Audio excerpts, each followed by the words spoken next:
Galera rubro-negra, tem um compilado aqui de redação, jogo aberto, G4, tudo sobre esse Flamengo e essa partida de quinta-feira. Qual vai ser o placar? O Flamengo precisa fazer um placar elástico já para levar uma boa vantagem para lá pro segundo jogo? Qual o melhor técnico de hoje no Brasil? Eu sou Felipe Luiz e você? Crédito de imagem referente aos cortes se encontra abaixo na descrição, mas antes se inscreva no nosso canal ASR Fla, ative o sininho e ajuda com o like porque eu agradeço. E eleva o canal lá em cima. Vamos lá. Nós vamos agora até o Ninho do Urubu para falar com o Ricardo Lai, que acompanha a preparação do Flamengo para entrar em campo pela Libertadores nesta quinta-feira. Bem-vindo à redação, Lai. A gente está aqui no Ninho do Urubu, no CT do Ninho do Urubu, Vargem Grande, né, da cidade do Rio de Janeiro, o bairro. Agora é região sudoeste, viu, Barreto? Depois da regulamentação, da mudança, né? Antes era a região oeste do Rio, mas o Flamengo vive a expectativa da volta aí de jogadores, né, que desfalcaram nos últimos jogos, nos dois últimos jogos, do Jorginho e também do Alexandro. O Jorginho que trata de um edema na coxa esquerda e o Alexandro de um problema na panturrilha esquerda. Esses dois jogadores estão em evolução, mas ainda não há uma certeza de que eles estejam à disposição do técnico Felipe Luiz para o jogo de quinta-feira à noite no Maracanã, a primeira partida das quartas de final da Libertadores contra o Estudiantes da Argentina. O treinamento encerrando há pouquinho aqui no Ninho do Urubu. Tem também a possibilidade aí do Bruno Henrique, né? O Bruno Henrique, que na Libertadores não tem nenhum problema de suspensão, até porque o Flamengo no território nacional, nas competições nacionais, conseguiu o efeito suspensivo daquela punição de 12 jogos, né, por supostamente ter forçado o cartão amarelo e beneficiado apostadores, né? Então o Flamengo conseguiu esse efeito suspensivo até a data do julgamento no pleno. No ataque o Plata, né, que deve voltar à titularidade. O Luiz Araújo jogou contra o Juventude e na partida contra o Juventude o Emerson Royal aproveitou bem a brecha, né? Então ele acirrou aquela disputa na lateral direita com o Varela, que não jogou contra o Juventude porque apresentou um quadro de pubalgia. E tem também a volta do Léo Ortiz. Léo Ortiz que cumpriu suspensão no Campeonato Brasileiro, então naturalmente ele é o titular ali ao lado do Léo Pereira, a dupla de zaga do Flamengo. Então é o Flamengo que está se preparando para essa partida contra o Estudiantes para tentar levar uma vantagem, como aconteceu contra o Internacional na fase anterior, né? Conseguiu 1-0 para jogar lá em Porto Alegre, então também quer levar uma vantagem para o jogo de volta lá em La Plata contra o Estudiantes na Argentina, pessoal. Mas nós vamos mostrar também uma entrevista que o José Boto, o diretor de futebol do Flamengo, deu ao UOL, né? No título está destacado isso aí, nomes importantes da Europa mostraram interesse em vir para o Fla. Ele fala aí de mercado, do impacto que teve na Europa, mas também aborda temas que estavam ali meio que esperando uma resposta, né? O Boto deu uma sumida.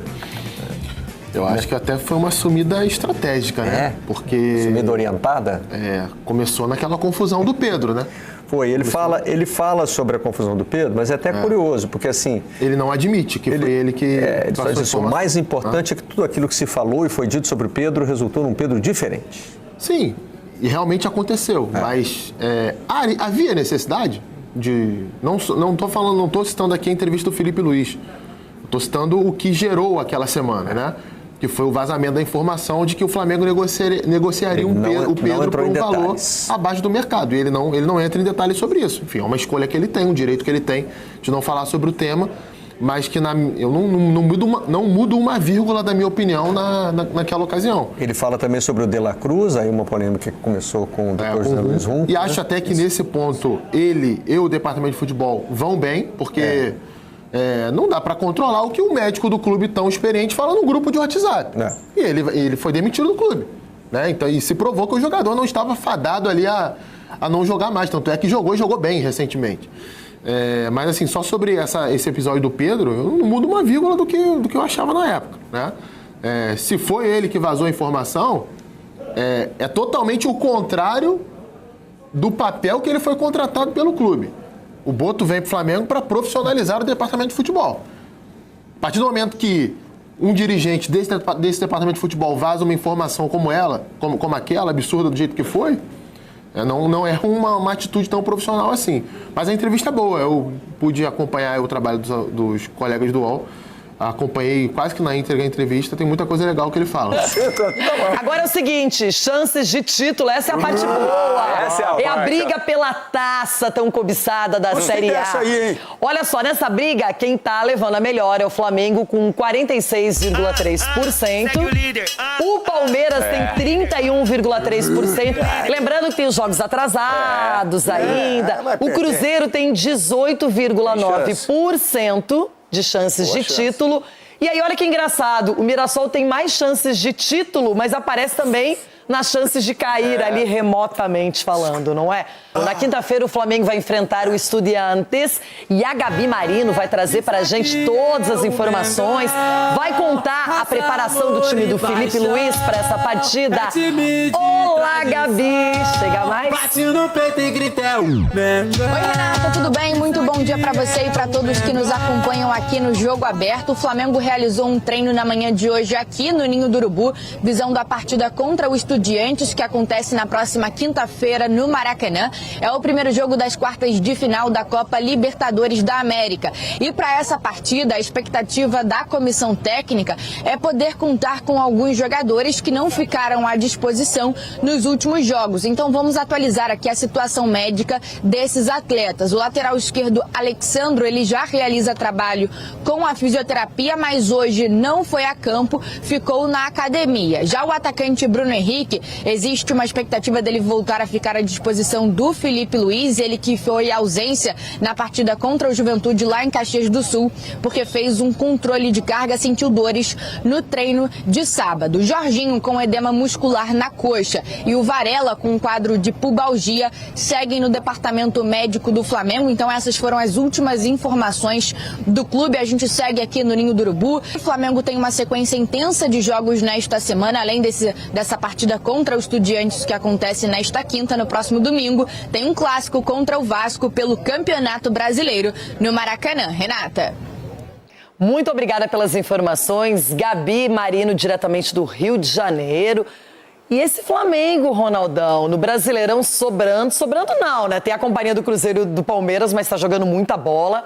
E na Libertadores, derrapou, ficou em segundo lugar, aí pegou meu Inter e eliminou meu Colorado. E agora, o Estudiantes, que não é das equipes argentinas a mais celebrada. Não é, e o Flamengo vai passar o trator. Eita! Vai, não tem coisa. O Flamengo é o seguinte, o Flamengo... Time argentino, irmão, tem que respeitar os argentino, mas argentinos. não vai tomar taca, como diz o Cicinho. Por que eu tô falando isso? Porque o time do Flamengo, o grupo é muito forte, velho. E quando você mexe nas peças e você vê que o resultado do treinador, a confiança que eles têm no treinador, isso aí é no dia a dia, não é para destruir isso aí é muito difícil. Tem que vir muita coisa para cima aí. E o Flamengo, quando pega times difíceis, aí ele consegue ainda dar uma cevada, mas mesmo assim tem jogadores que aparecem na cara do goleiro e não desperdiçam tanto quanto as outras equipes. A verdade é essa, o Flamengo não desperdiça.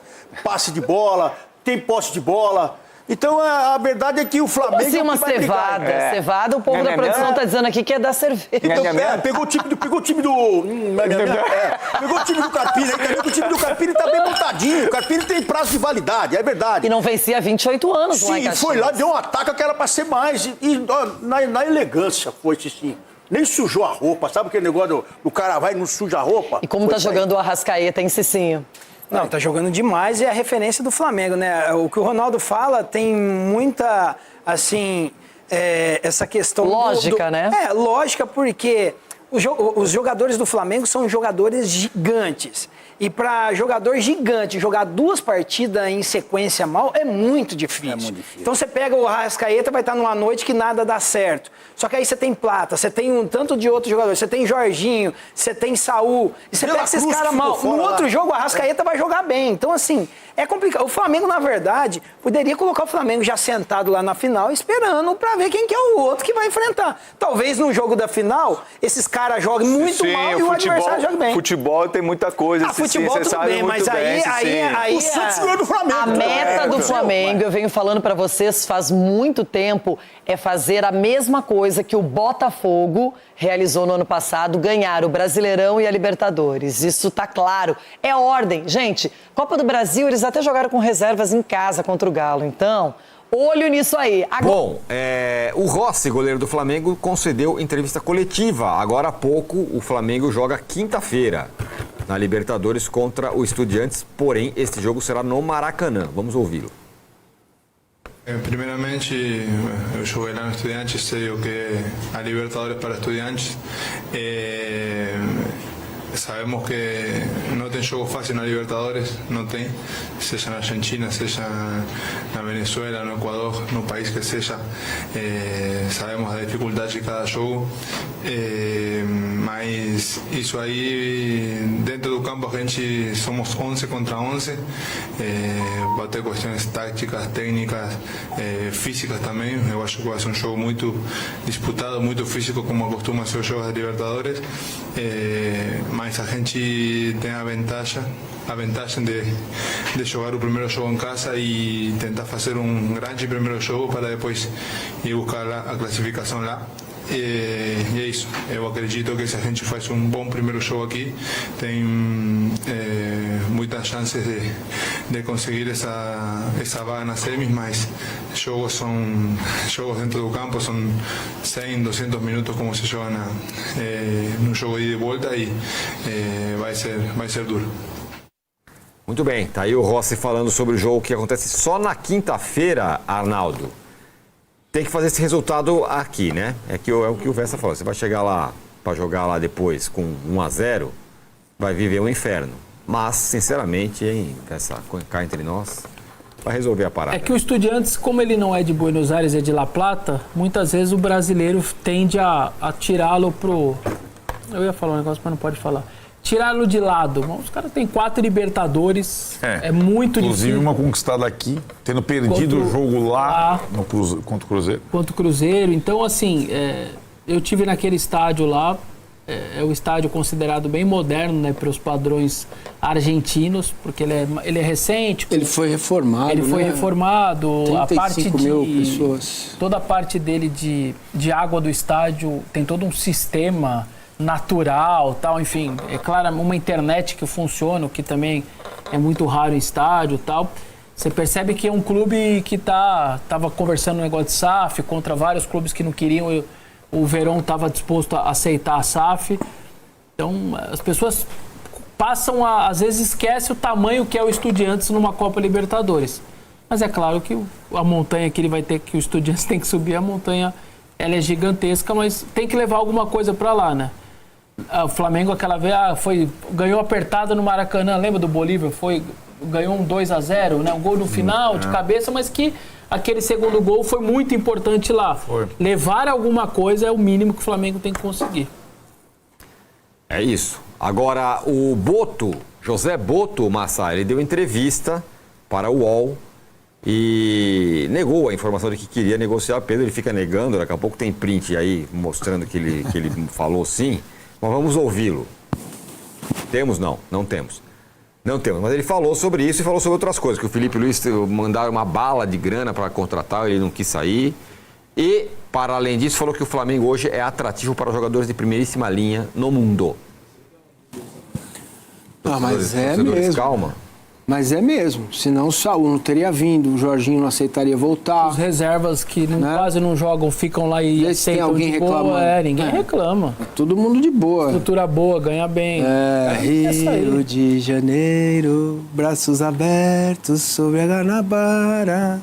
Então, não tem como. Os caras estão lá, estão no elenco, vamos jogar. Uma hora eu jogo, outra hora eu não jogo. Ele tava meio sumido, né? Entendeu? O que parece Paga em dia.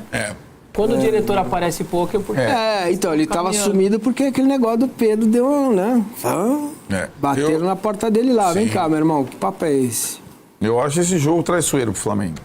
Eu também acho, mas... o da ida. Mas o sério vai me... O âncora vai me matar. Fala você que vocês estão acostumados. Ele já tá metendo 3 ou 4 Não, assim, eu acho que tem 4-0 pro Flamengo, eu acho. Mas fala, não. Tudo bem, pode até ser, mas tem duas ausências que elas, em tese, seriam simples de serem superadas, mas que no ambiente casa, isso o Felipe Luiz tem colocado muito isso, né? O jogador que se sente confortável para jogar em casa, com a massa toda. Então o Varela não está treinando, já está com problema desde a seleção uruguaia, e o Jorginho também não está treinando, não vai jogar. E então, como é que ele tem feito? Sobretudo pro lugar do Varela, joga o Emerson Royal, que tem uma relação de... Estavam falando com o nosso colega Mauro César. O Emerson Royal fez gol da vitória contra o Juventude e é cornetado pela torcida do Flamengo.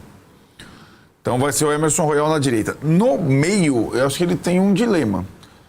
Ele pode começar com o De La Cruz, mesmo que o De La Cruz não esteja nas melhores condições, mas ele teria um time bem aberto, sem volante praticamente. E replicar o que deu certo contra o Juventude, mas com o Alan, que também não tem uma boa relação assim com o torcedor, né? Então eu acho que talvez ele opte pelo time mais ofensivo. É assim, Varela marca muito mais que Emerson Royal. Alan marca muito mais do que De La Cruz. Então seria um time bem faceiro para jogar contra o Estudiantes, que eu imagino tem a estratégia, como disse o Vessone, de sobrevivência, né? Eu acho um jogo complicado, porque o Flamengo tem... o Felipe Luiz, até como jogador, também teve algumas situações dessas, traumas recentes na Libertadores, né? Então, o ideal seria, de fato, ganhar por mais de um gol. Mas não dá para jogar Libertadores com esse pensamento. Putz, hoje eu vou ganhar por 2, ganhar por 3. Não dá pra jogar. Torcedor rubro-negro que vai pro estádio não fica com a cabeça do âncora. Não tem essa. Não. É um mata-mata. Mata-mata com um time argentino tradicional. Leve alguma coisa. Levar alguma coisa já tá bom. 1-0 já é um bom placar. Não vai ficar enchendo o saco do time. Porque deixa lá o time... No Inter não foi 1-0 e lá resolveu, Isso, bem resolvido? Exatamente. Eu acho que o exemplo da eliminatória anterior, eu acho que é super válido. Porque o Flamengo não ganhou com uma margem de gols contra o Inter e foi lá no Beira-Rio com um papel picado, a última suspira do Inter, e amassou o Inter, né? Então, eu acho que não é necessário chegar lá e passar o trator, meter 5, 6 gols no Estudiantes. Mas era recomendável fazer um placar para não precisar...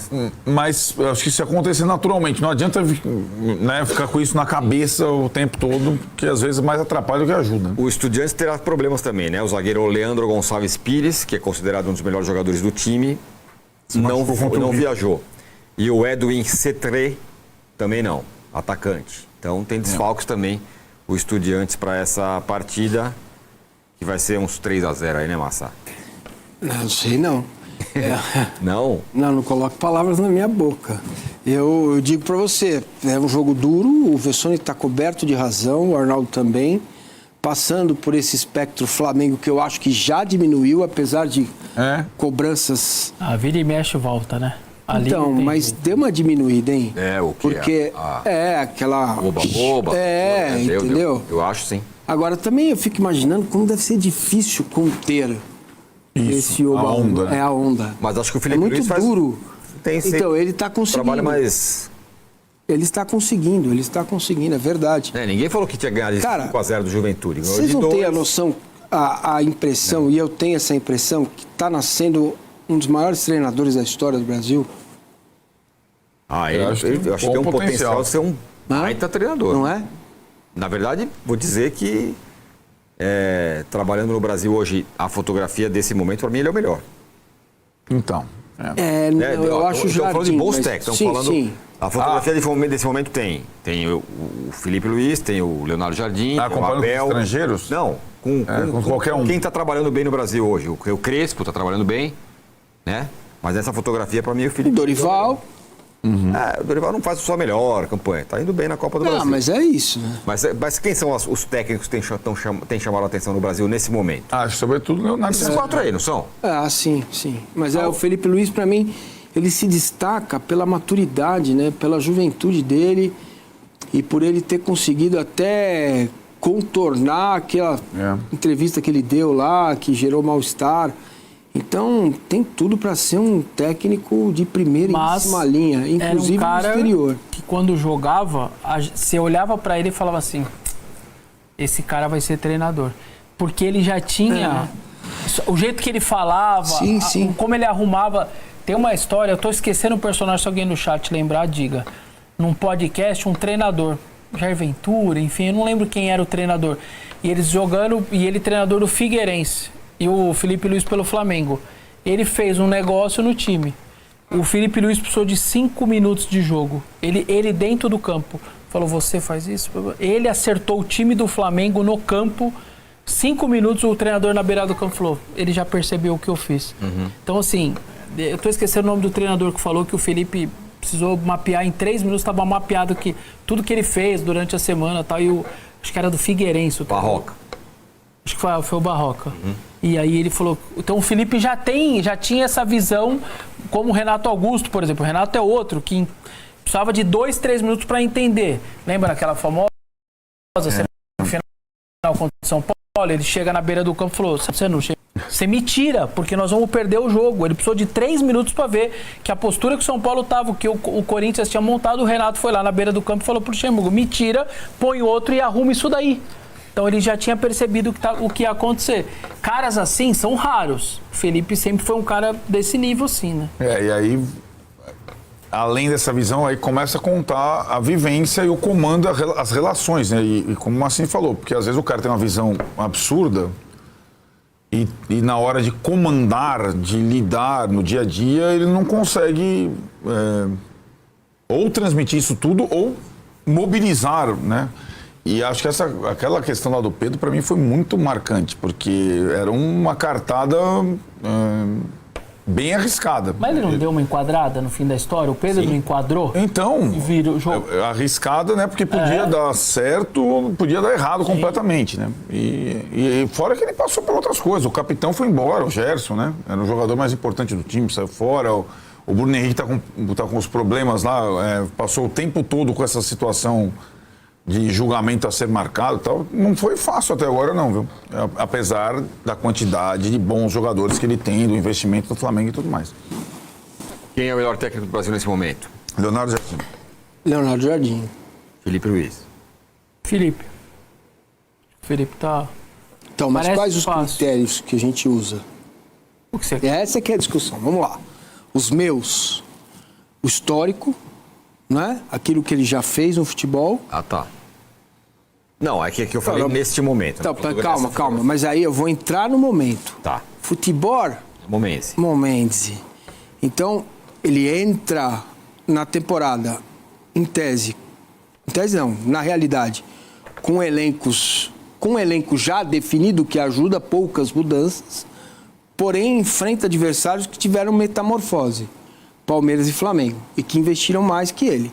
Então ele tem esse mérito de se manter competitivo dentro da chamada espanholização, certo? Agora, eu ponho tudo o que ele já fez, né? A forma como ele se comporta, e vou dizer, o Abel é um treinador espetacular. Só que ele não tem carreira pregressa de sucesso, né? Ele fez bons trabalhos no PAOK, no Braga e tal, mas ele não tem essa cancha que tem o Jardim.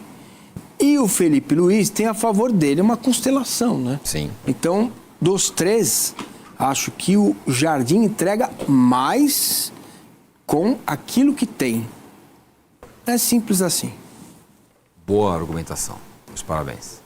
Não, boa. Você gostou mesmo? Tô com ele. Eu gostei. Concordo. Vamos lá, o vídeo é isso aí e eu vou desempatar isso aí, tá 2-2, Felipe Luiz ou Léo Jardim. Eu tô com o Felipe Luiz. Léo Jardim tem nome, isso, beleza, mas o Felipe Luiz tá fazendo algo que depois que o Jorge Jesus saiu do Flamengo, passaram quantos técnicos e não conseguiu jogar o futebol ou performar que o Flamengo tá fazendo hoje. Até o Tite, que um dia foi o melhor técnico da seleção brasileira, daqui do Brasil e tudo, não conseguiu fazer. O Felipe, ele tem o controle do vestiário. Tinha muito banho-maria, passa a mão, ganha vestiário. Mas ele não, bateu de frente. Por isso, meu respeito pelo Felipe Luiz. Ele bateu de frente com o Gabigol, com o Pedro e com qualquer um que for querer abrir as asinhas. Ele tá certo. Agora, Flamengo vai ganhar sim e vai fazer um placar elástico. Menos do que 3 eu nem comemoro. O Flamengo vai jogar muito e vamos fazer um placar elástico com certeza. É contra os Estudiantes, 11 contra 11, jogando aquele futebol. Eu sei que os antes aqui fica com o pé atrás, fica falando isso e aquilo do Flamengo.